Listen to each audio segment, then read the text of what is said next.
Mensagens do coração de Deus para o seu coração. Momentos com Jesus.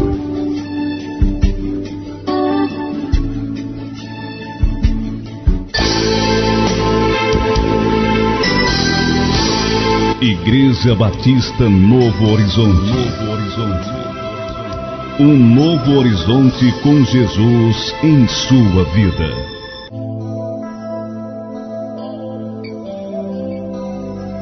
Porque a palavra de Deus é viva e eficaz, e mais cortante do que qualquer espada de dois gumes, e penetra até o ponto de dividir alma e espírito, juntas e medulas, e é apta para discernir os pensamentos e propósitos do coração. Vamos ouvir agora a mensagem da Bíblia.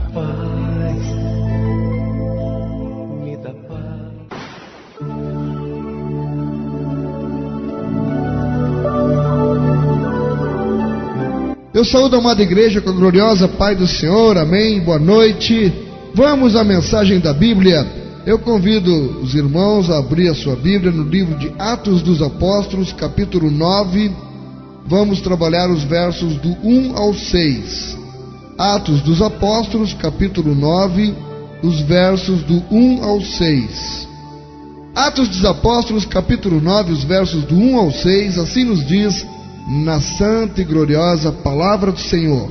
Saulo, respirando ainda ameaças e morte contra os discípulos do Senhor, dirigiu-se ao sumo sacerdote e lhe pediu cartas para as sinagogas de Damasco, a fim de que, caso achasse alguns que eram do caminho, assim homens como mulheres, os levasse presos para Jerusalém. Seguindo ele estrada fora, ao aproximar-se de Damasco, subitamente uma luz do céu brilhou ao seu redor, e caindo por terra, ouviu uma voz que lhe dizia: Saulo, Saulo, por que me persegues?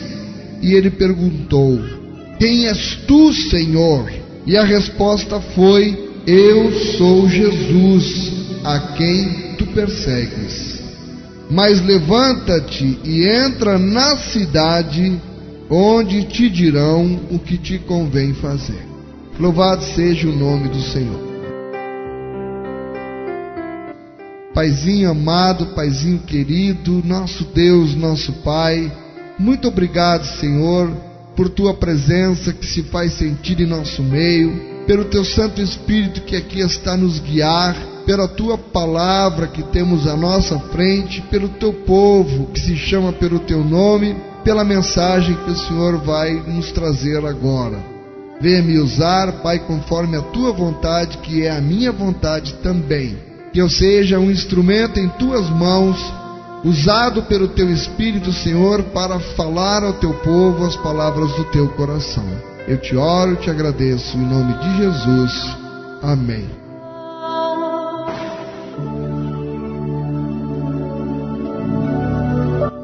Caminhando no caminho de Damasco.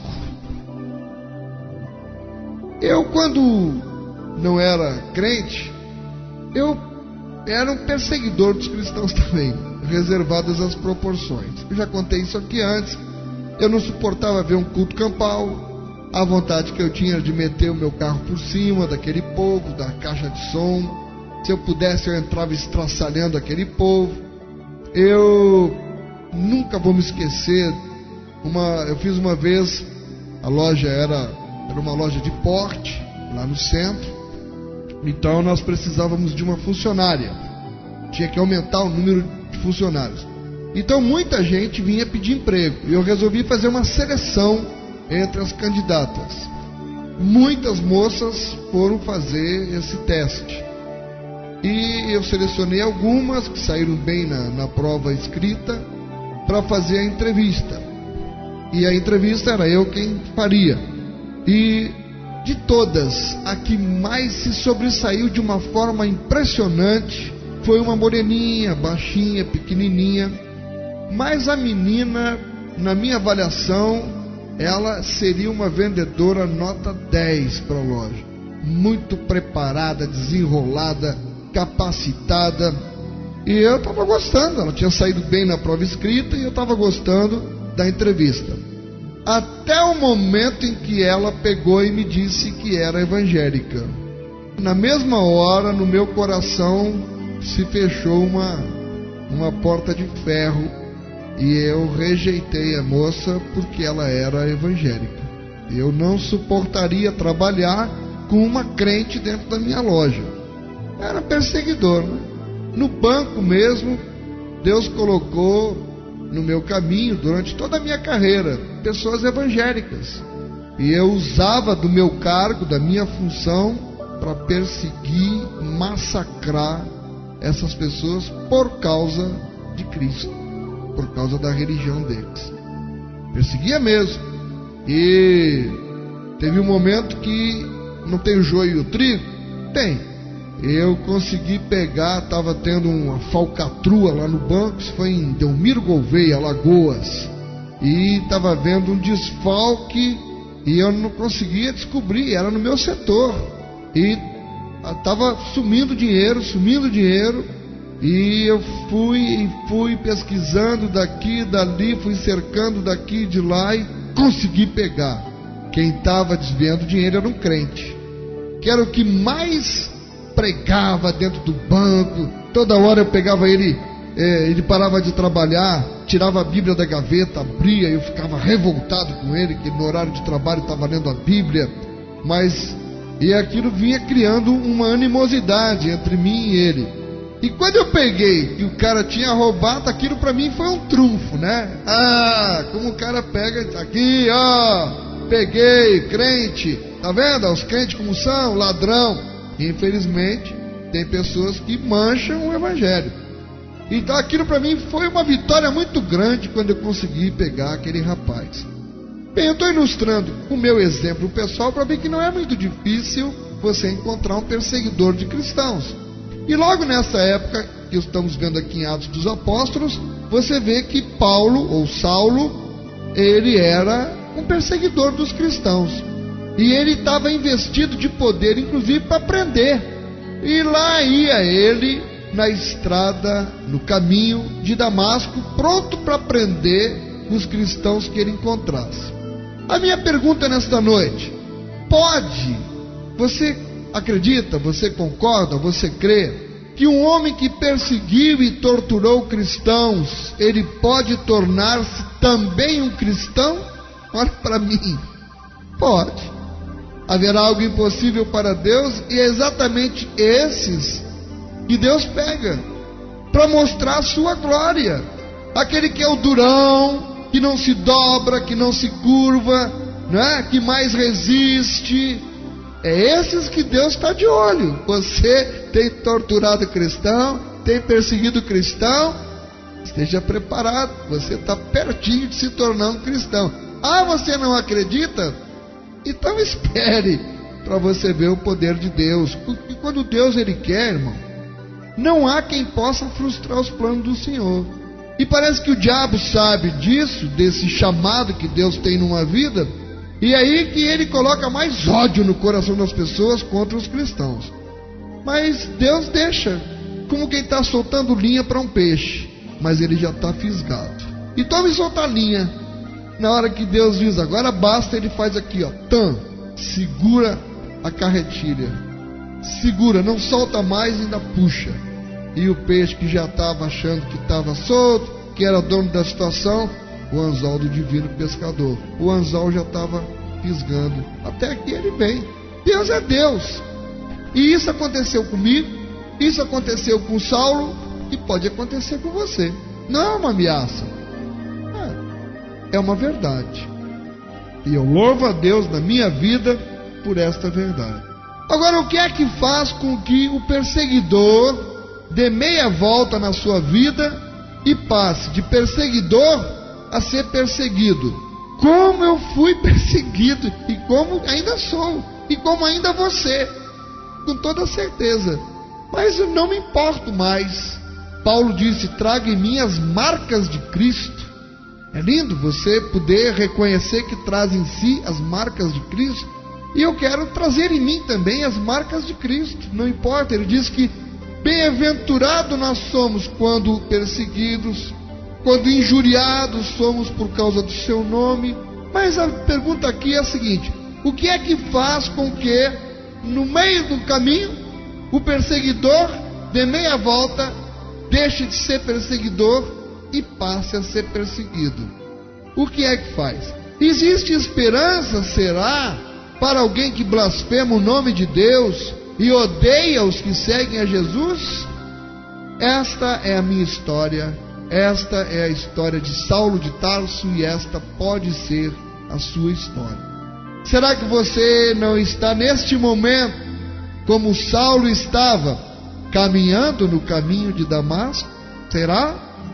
Então, quando surge o cristianismo, eles passaram a chamar os seguidores de Jesus como aquele povo daquela seita do caminho. Por que a seita do caminho? Porque Jesus não tinha dito: eu sou o caminho, a verdade e a vida? Então, numa forma até de deboche, chamavam os seguidores de Jesus aquele povo, a seita aquela do caminho. Vejam aqui no verso 2: e lhe pediu cartas para as sinagogas de Damasco, a fim de que, caso achasse alguns que eram do caminho... Agora você entende, não é? Não é que ele encontrasse alguém no caminho, na estrada, não. Achasse alguns que eram do caminho, que significa isso? Caso ele encontrasse alguns cristãos, seguidores de Jesus. Saulo de Tarso, ele acreditava que perseguindo os cristãos, ele estava perseguindo os inimigos de Deus. É aquela ideia da pessoa defender a sua religião e achar que ela é a única certa, e que qualquer outro que professe uma religião diferente é inimigo de Deus. Então ele tinha ordem, ele tinha poder para levar eles presos para Jerusalém. Ele nutria um ódio muito grande pelos cristãos novos convertidos. O nome de Saulo é encontrado pela primeira vez na Bíblia na ocasião do apedrejamento de Estevão, no capítulo 7 de Atos dos Apóstolos. Naquele tempo, nosso amigo Saulo, ele era um jovem cheio de força, cheio de vigor, e quando os judeus colocaram a capa ensanguentada de Estevão em suas mãos, ele sentiu o chamado do Espírito Santo. Mas o que ele fez? Ele fechou a porta do seu coração. E se existe algo claro na Bíblia, é o fato de que Jesus pode chamá-lo, mas nunca vai derrubar a porta do seu coração. Você terá que abrir o seu coração. Jesus pode suplicar, pode fazer-lhe sentir que você chegou ao fim da linha de perseguidor, mas Jesus nunca vai forçá-lo a aceitar. Nunca. Eu não fui forçado a aceitar. Eu aceitei porque eu entendi que aquilo era a coisa mais importante na minha vida e que eu precisava mudar. E aquele manto manchado de sangue, praticamente o manto gritava, e era a voz do Espírito Santo. Mas como eu disse, Saulo de Tarso fechou o seu coração. Saulo teve medo. Saulo teve medo da voz de Deus, medo de uma nova verdade que ali chegava à sua vida, porque ele tinha sido criado aos pés dos maiores teólogos do seu tempo.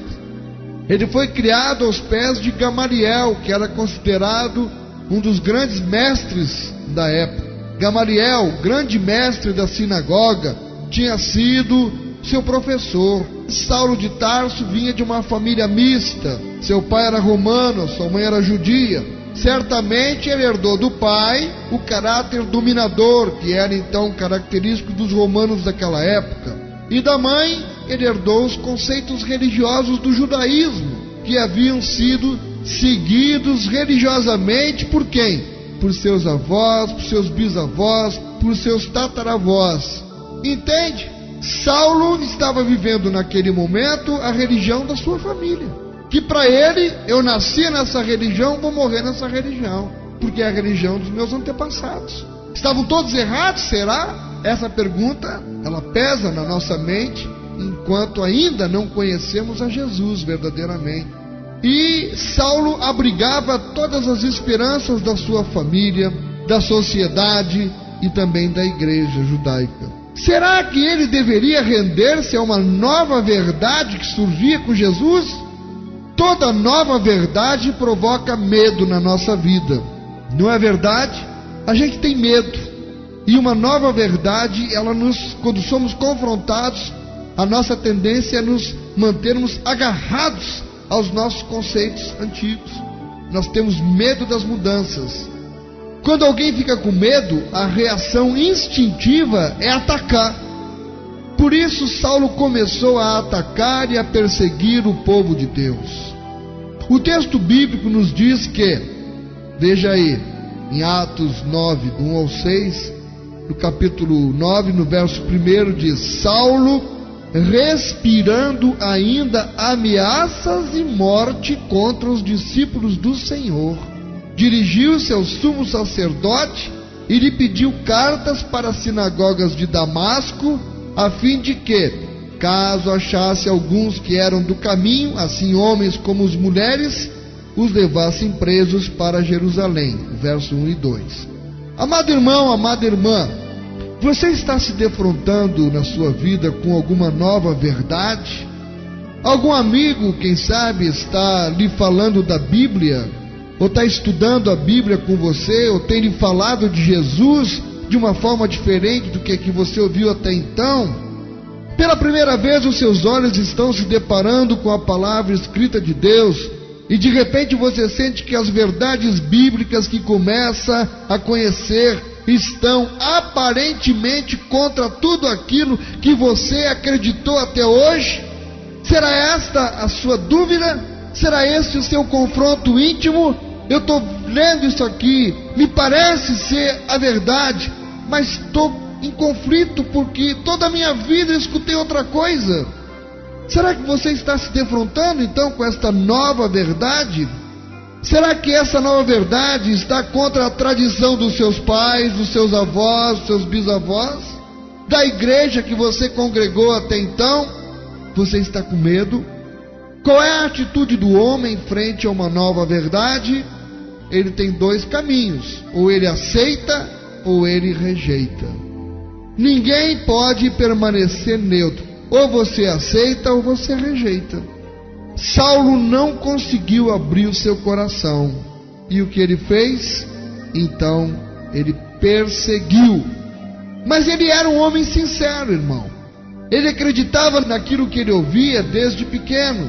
Ele colocava no coração tudo o que lhe for ensinado e raciocinava desta maneira: como podem meus bisavós, meus avós, meus pais, meus líderes religiosos estarem errados? Ele pensava isso. Talvez como você pensou ou pensa. Não pode ser esse grupo pequeno de homens insignificantes, um bando de pecadores, eles não podem estar com a razão. Ele pensava isso com relação aos cristãos que surgiam na seita do caminho. Mas a profecia bíblica estava diante dos seus olhos. A verdade era clara e era contundente. Era uma luta, irmão, entre a tradição e a verdade, entre a família e a verdade, entre os amigos e a verdade. Com toda a sinceridade, Saulo acreditou na tradição de seus pais. Com toda a sinceridade, ele perseguiu os cristãos. Mas, irmão, ouça muito bem: sinceridade nunca foi sinônimo de estar certo. E a sinceridade, ela deixa de existir no momento em que a luz chega na sua vida. Irmãos, a sinceridade termina quando você conhece a palavra escrita de Deus e a rejeita.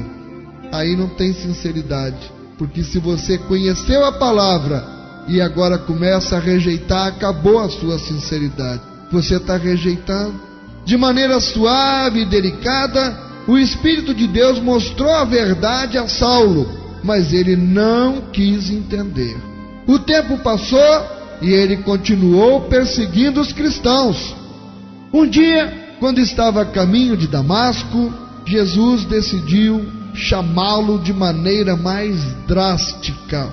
Apareceu-lhe no caminho em forma de um resplendor luminoso, e Saulo, caindo, beijou o chão, beijou a terra, comeu o pó, machucou-se, perdeu a visão, ficou em trevas, perdido, desconcertado, confuso, em meio à loucura dos seus preconceitos. Você percebe o que aconteceu com Saulo? Cheio de preconceitos contra Cristo, caiu, literalmente, e ficou cego. E agora, Saulo de Tarso? Ele tentou abrir os olhos e não enxergava mais nada. E na sua impotência, o que é que ele fez? Ele clamou. Diz aí no verso 4: e caindo por terra, uma voz que lhe dizia: Saulo, Saulo, por que me persegues? E no verso 5, olha a reação dele. Ele perguntou: quem és tu, Senhor? Ele já sentiu que estava diante de alguém muito poderoso. Quem és tu, Senhor? Eu sei que tu és alguém muito grande, mas eu não sei quem tu és ainda. Quem és tu, Senhor? Meu irmão, minha irmã, a minha pergunta para você é: será que Deus terá que permitir que você beije o chão, que você coma o pó da terra, que você desça ao fundo do poço, que você se machuque, que sangre, que fique cego, que fique à beira da loucura para entender pela primeira vez que você está fugindo de Cristo? Será que você tem que enfrentar o seu caminho de Damasco para entender que chegou a hora de abrir o seu coração finalmente para Jesus? Mas por que chegar lá? Por que cair, se machucar? Se nós podemos abrir o nosso coração a Deus quando tudo vai bem, quando num momento cálido como este, a voz de Deus está chegando aí mansamente até você. A história bíblica registra que o perseguidor perguntou: quem és tu, Senhor? Saulo estava certo. Seu primeiro passo na vida cristã estava correto. A sua primeira pergunta não foi: Senhor, o que queres que eu faça?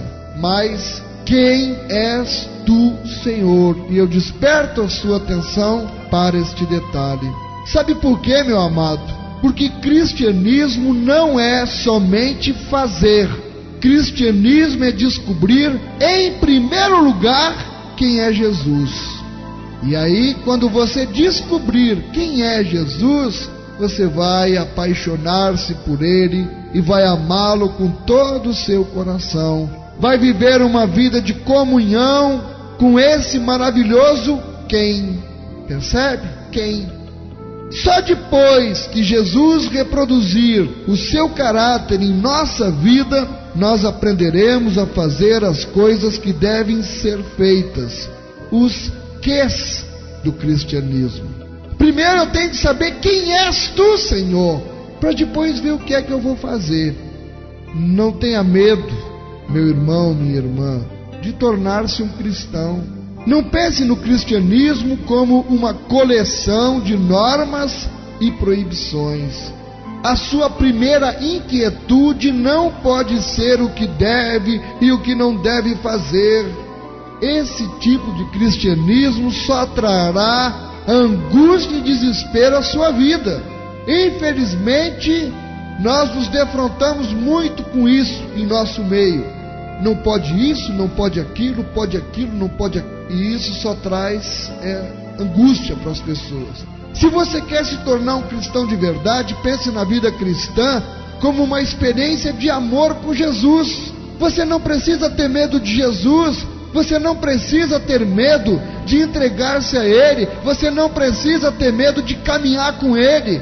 Viva com Jesus e deixe que Ele reproduza o seu caráter em você.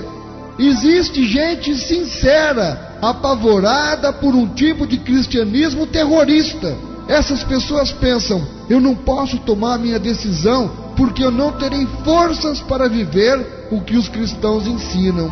Eu só posso tomar a decisão quando eu tiver forças para cumprir o que eu prometer a Cristo.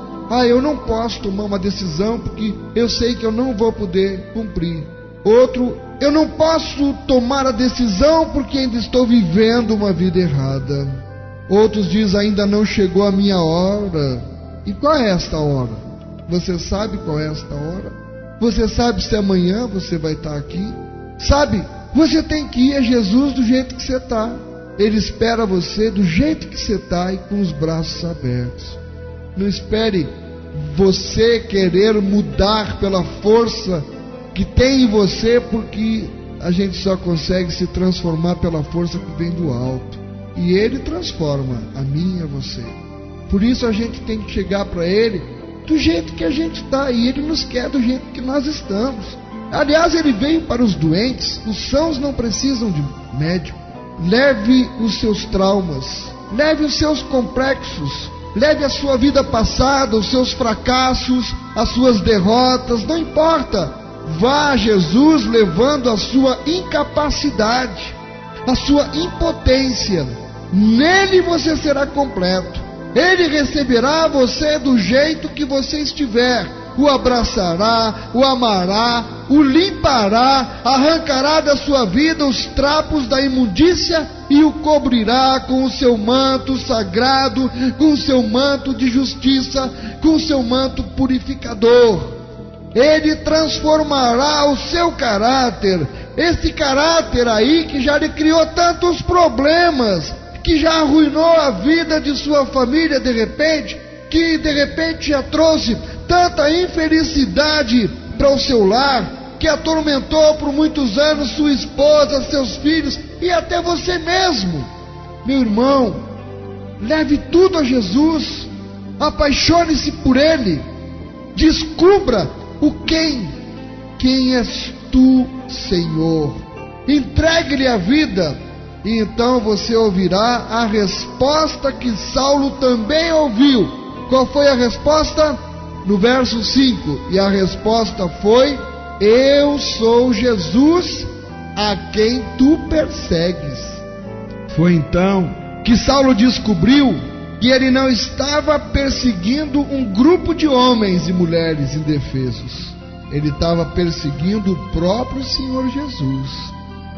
Irmãos, quando eu me dei por conta disso na minha vida, que eu não perseguia pessoas, mas que eu persegui o próprio Jesus, eu caí no meu caminho de Damasco. E Saulo caiu também. E você? Vai cair? Vai ficar em pé? Será que nesse momento você está lutando em seu coração? Será que você é prisioneiro de preconceitos? Quem sabe de dúvidas e temores, impedindo a sua verdadeira conversão de uma vez por todas? Será que você está inventando perguntas nas quais você mesmo não acredita, mas inventa só para se defender, só para se proteger, só para esconder a sua fragilidade? Lá no fundo, você não é feliz. Você precisa de Jesus. Quer aceitá-lo, mas tem medo. Foge e persegue. Quem você está perseguindo? Você que ainda não teve este encontro com Jesus, a quem você está perseguindo?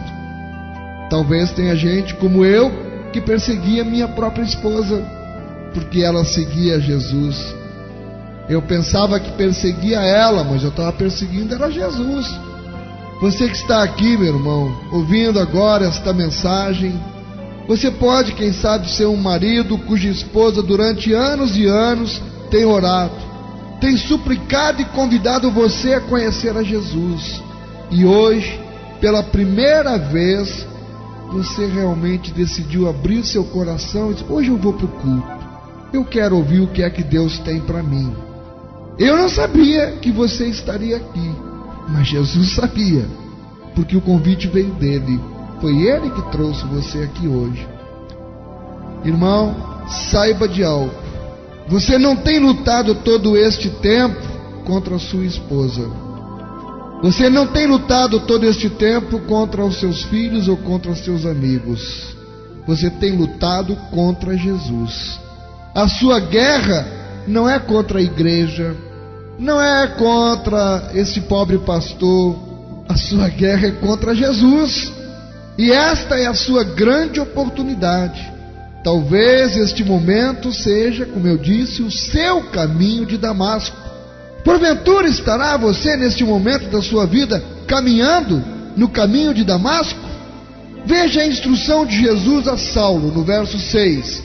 Mas levanta-te e entra na cidade onde te dirão o que te convém fazer.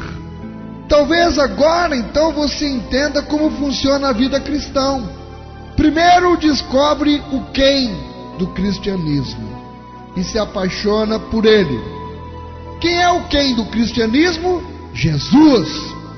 Vai a ele como está, o aceita, entrega-lhe a vida, abre-lhe o coração e deixa que o Espírito Santo vive em você.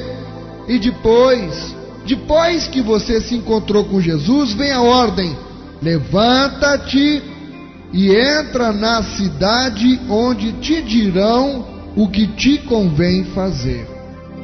Amado, uma vez que você se torna cristão, os seus olhos se abrem para você entender a palavra de Deus, e você terá que acomodar a sua vida aos ensinamentos divinos. Mas não cometa o grave erro de tentar acomodar a palavra de Deus à sua maneira de pensar. Você tem que ir à Bíblia despojado de preconceitos. Não importa no que você acreditava até agora, não. Importa o que está escrito na palavra de Deus. Não importa como seus avós, seus bisavós pensavam, ou até mesmo seus pais. Importa o que está escrito na palavra de Deus.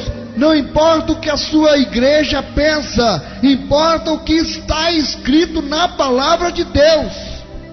Agora que você se tornou cristão, levante, vá à palavra de Deus e aí lhe será dito o que tem que fazer. E eu pergunto: você já teve uma experiência maravilhosa com Jesus? Você já se encontrou com Jesus? Se já, glória a Deus por isso. Mas vem a outra pergunta: você já teve encontro com Jesus? Já caiu, mas já se levantou?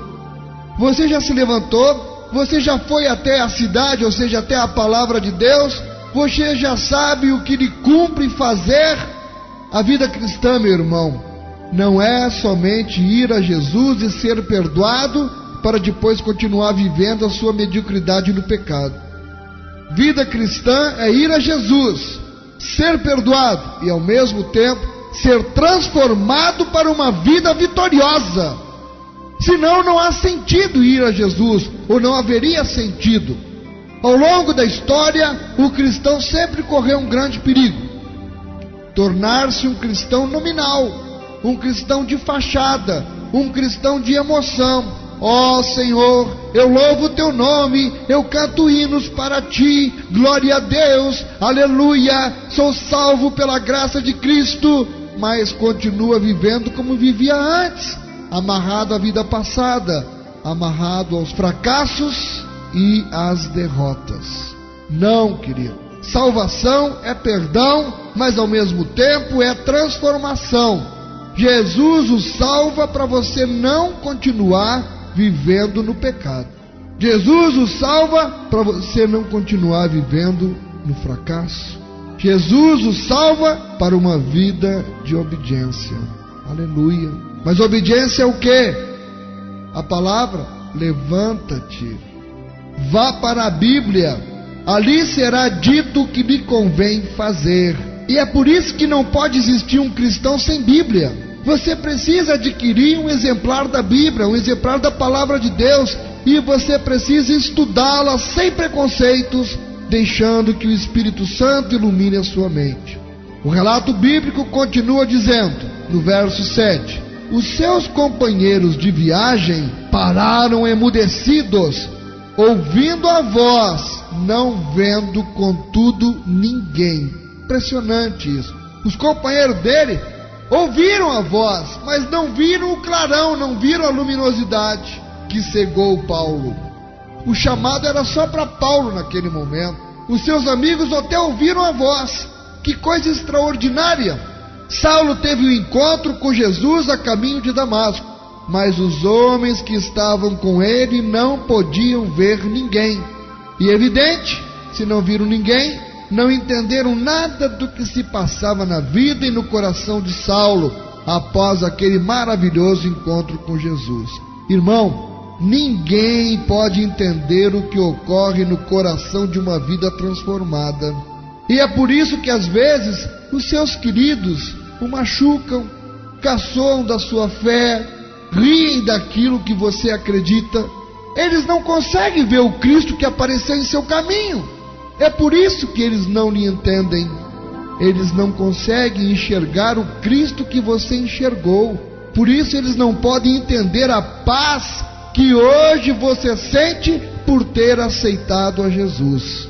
Porém, perdoe aqueles que não entendem. Perdoe aqueles que dão risadas da sua nova fé, daqueles que o rejeitam, daqueles que o chamam de louco e fanático. Perdoe-os, eles não conseguem ver. Um dia, talvez, eles também terão seu caminho de Damasco, no tempo de Deus. Cairão em terra, beijarão o chão, ficarão cegos e entenderão que estão fugindo. Mas por enquanto, perdoe-os e ore por eles. Vamos entrar então na parte final do texto. Deus, na sequência, se apresenta a Ananias, em Atos 9, do 11 ao 15. Se apresenta a Ananias em visão e lhe diz: dispõe-te, vai à rua que se chama Direita, e na casa de Judas procura por Saulo, apelidado de Tarso, pois ele está orando e viu entrar um homem chamado Ananias e impor-lhe as mãos para que recuperasse a vista. Preste atenção aqui, ó. Ananias, porém, respondeu: Senhor, de muitos tenho ouvido a respeito deste homem, quantos males tem feito aos teus santos em Jerusalém, e para a qual aqui trouxe a autorização dos principais sacerdotes para prender a todos os que invocam o seu nome. Como quem diz: o Senhor está querendo que eu vá impor as minhas mãos nesse perseguidor de cristãos, ele vai me prender, ele vai me matar. Foi isso que Ananias disse ao Senhor, temeroso. Mas que coisa linda, um dos trechos que me emociona e que tem sido um lema do meu ministério. Quem estava na minha ordenação lembra que eu recorri a esse texto, foi o que eu citei. Para mim é um dos mais lindos e que ele representa a essência do meu chamado e do chamado que Deus tem na vida de cada um de nós. O Senhor lhe disse: vai, porque este, Saulo, é para mim um instrumento escolhido para levar o meu nome para os gentios e reis, bem como perante os filhos de Israel. Aquele perseguidor, ele que eu botei o olho e escolhi e chamei agora, ele vivia perseguindo, agora ele vai ser perseguido. E ele diz mais adiante: porque lhe importa saber o que é sofrer pelo meu nome. A essência do chamado. Amado irmão, amada irmã, você está entendendo o que Deus está querendo lhe dizer? Você é um vaso escolhido nas mãos de Deus. Ah, meu irmão, minha irmã, um trabalho maravilhoso que você terá que fazer pela causa de Deus. Hoje, talvez, você não consiga entender, mas a sua influência, o seu poder, a sua capacidade, o seu talento, ele será usado para a glória de Deus, para o término da pregação do Evangelho neste mundo. Portanto, Não se esconda no preconceito, não se esconda no medo, não se esconda nos temores, nas dúvidas. Não diga, eu não posso tomar minha decisão hoje, eu quero conhecer mais. Meu irmão, não repita mais isso. Não brinque mais com Deus, não fuja mais de Deus. Atenda, não espere ficar cego, não espere se arrebentar no chão para conseguir entender o propósito que Deus tem na sua vida. Aproveite agora que Jesus está falando ao seu coração com voz mansa agora está sendo com voz mansa. Não espere cair em terra cego para entender que é a voz de Jesus que você está rejeitando. Você é um vaso escolhido. Deus quer usar os talentos que Ele te concedeu para que o Evangelho alcance outras pessoas. E aquele foi um grande dia para Saulo. Será que este não será um grande dia para você? De manhã, Saulo saiu respirando ameaças e morte, perseguindo cristãos. Por quê? Porque no fundo, ele tinha medo da nova verdade que eles pregavam. No caminho de Damasco, Deus permitiu que ele beijasse o chão. Na impotência da confusão e das trevas, ele entendeu que estava lutando com Jesus e clamou: quem és tu, Senhor? E a resposta: eu sou Jesus, a quem tu persegues. Agora levanta-te e vai, e te será dito o que deves fazer e como deves viver daqui por diante. E lembre-se, você é um vaso escolhido para mim. Concluo lhe perguntando: você que ouviu esta mensagem e que sentiu que esta mensagem era Deus purinho falando com você, é um momento de decisão. Qual será a sua resposta hoje? Ficará na indecisão ou correrá aos braços de Jesus? O Senhor só faz chamá-lo. Ele não vai derrubar a porta do seu coração e entrar à força. Então, qual será a sua resposta?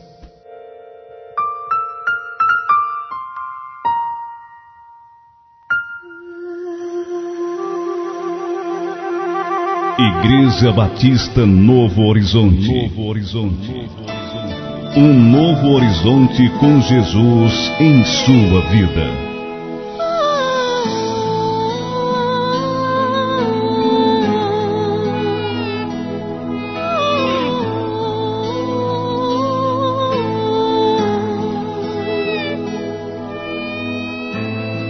Será que você sabe o que é fazer missões sem olhar as consequências nem medir distância?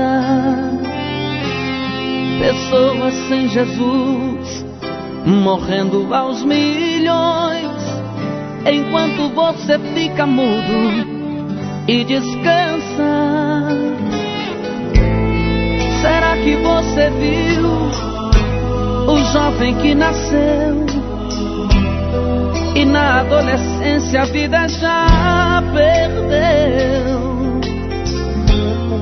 As drogas o laçou, o crime o matou, e você tinha salvação pra ele e não mostrou. Manchetes de jornais revelam um mundo cão, pessoas sem amor e paz jogadas pelo chão, crianças revirando lixo em busca de um pão, humanos parecendo bicho e ninguém dá atenção. Miséria, fome e violência contra os inocentes. Alguém tem que fazer missões no meio dessa gente. É hora de esquecer as diferenças sociais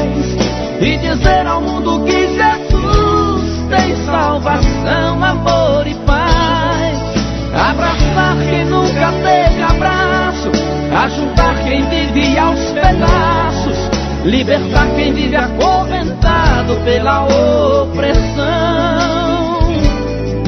Aprender o que Jesus falou, praticar o que ele praticou, ir em busca dos discriminados e estender as mãos. Abra os braços e dê um abraço nos esquecidos que precisam de Jesus. Abra os braços e dê um abraço nos desprezados que precisam de uma luz.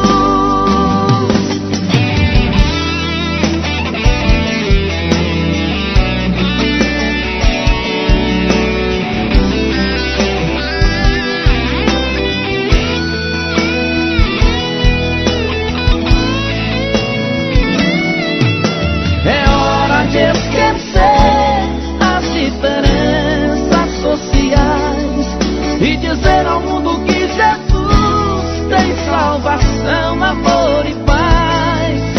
Abraçar quem nunca teve abraço, ajudar quem vive aos pedaços, libertar quem vive acorrentado pela opressão. Aprender o que Jesus falou, praticar o que ele praticou, ir em busca dos discriminados e estender as mãos. Abra os braços e dê um abraço nos esquecidos que precisam de Jesus. Abra os braços e dê um abraço nos desprezados que precisam de uma luz. Abra os braços e dê um abraço nos esquecidos que precisam de Jesus. Abra os braços e dê um abraço nos desprezados que precisam de uma luz. Abra os braços e dê um abraço nos esquecidos que precisam de Jesus. Abra os braços e dê um abraço nos desprezados que precisam de uma luz, de uma luz. Programa Momentos com Jesus.